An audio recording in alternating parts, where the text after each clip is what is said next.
Well, hello there, my beautiful, wonderful patrons, and welcome to another brand new Patreon exclusive supplemental lesson video here on Weekend Wankshop. On Weekend Wankshop 141, I showed you guys how to use that cool down-to-down economy picking 12-note pattern to ascend through a vicious scale sequence in the key of A minor. And here, just for you guys, my most beloved and loyal followers, I'm going to show you guys how I would use up-to-up economy picking to play the same idea in a descending fashion. It's going to sound something like this.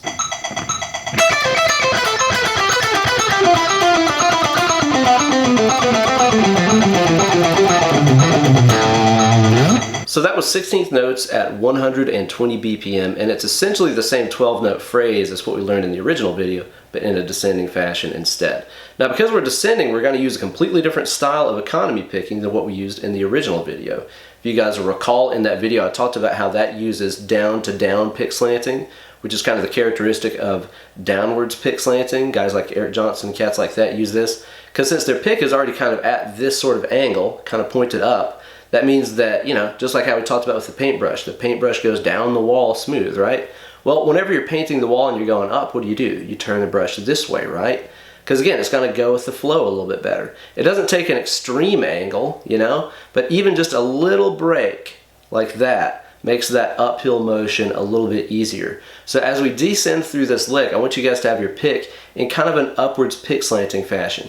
You should be able to easily just drag it through the strings with little resistance.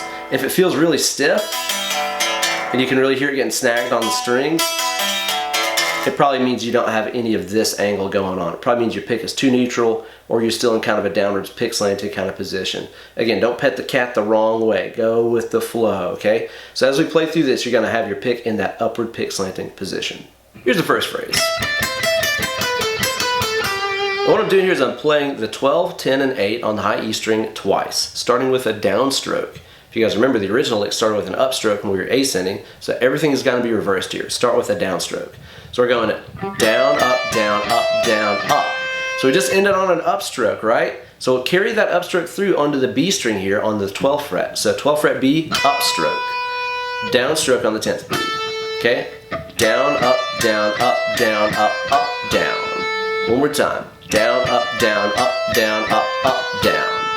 At this point, what you're going to do is to play that 8th fret high E string with an upstroke, carry the upstroke through onto the B string here and play up on 12, down on 10, up on 8. So now you should have down, up, down, up, down, up, down, up, down, up.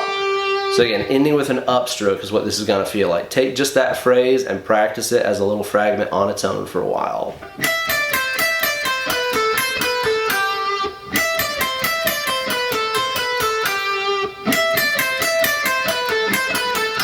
Do another angle.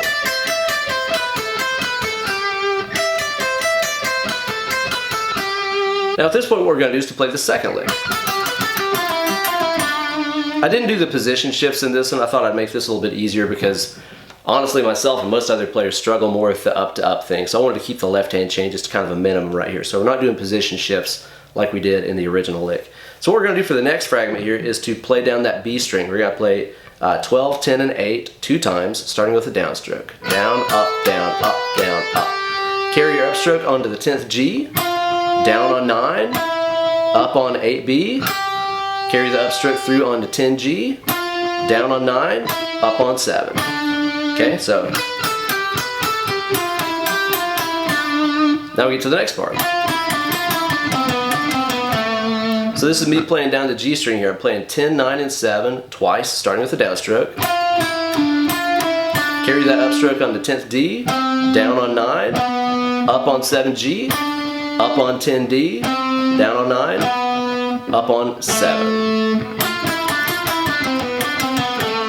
Next we carry on through the scale here, starting off on that 10th D. We're going to play 10, 9, 7 two times in a row, starting with a downstroke. Carry the up on 10th A, down on 8th A, up on 7D, up on 10A, down on 8, up on 7. Okay? And then the last phrase is this. My dog snoring in the background back here. What you're gonna do is to play down the A string, you gotta play 10, 8, and 7 2 times in a row, starting with the downstroke.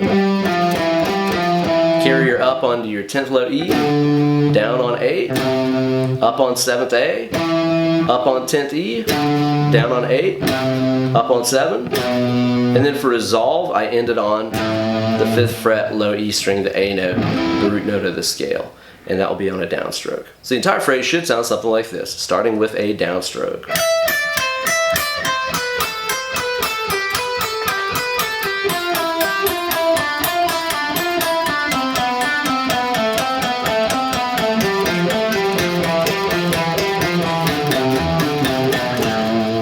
So again, this is a 12-note phrase, which is really useful because you can play 4 triplets out of it, or you can play 3 beats worth of 16th notes and make it work rhythmically. So I recommend kind of multi-purposing all of your sequence licks, you know? If it's meant to be played as 16th notes, try playing it as triplets or sextuplets, and the reverse of that as well.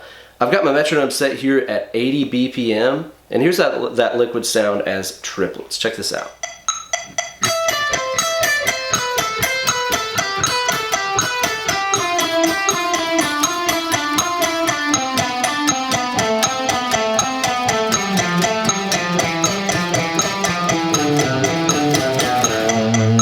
Now here's that lick again at the same 80 BPM tempo, only this time I've told the metronome to subdivide into 16th notes, so 4 per click, like this.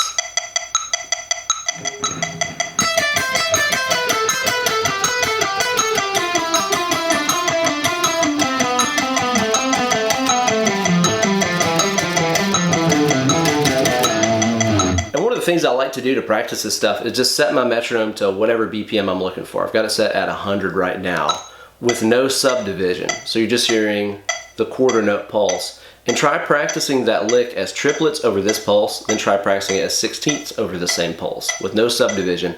That way you can learn to feel those subdivisions naturally. Here's your triplets.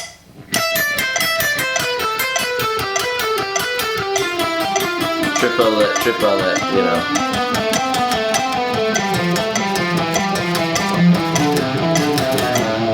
And here's the 16th notes.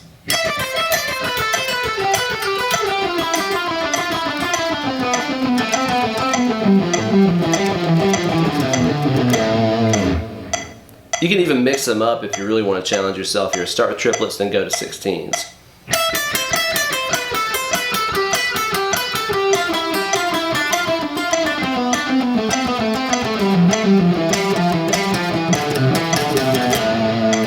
That's a cool thing to do over any static pulse too, because it kind of feels like you're accelerating or decelerating, or even the tempo of the song is changing, when in reality you're playing the exact same stuff. It's just as 3 over a beat versus 25% faster at 4 over a beat. Well guys, thanks again for tuning in to another Patreon exclusive. I appreciate your all's support more than I can even tell you. You guys are making my life easier and easier every single month, so thank you so much for all the support. I'll put tabs up for this on the Patreon post too, so be sure to watch that really closely for that picking notation, and be sure to experiment around with this stuff rhythmically as much as you can.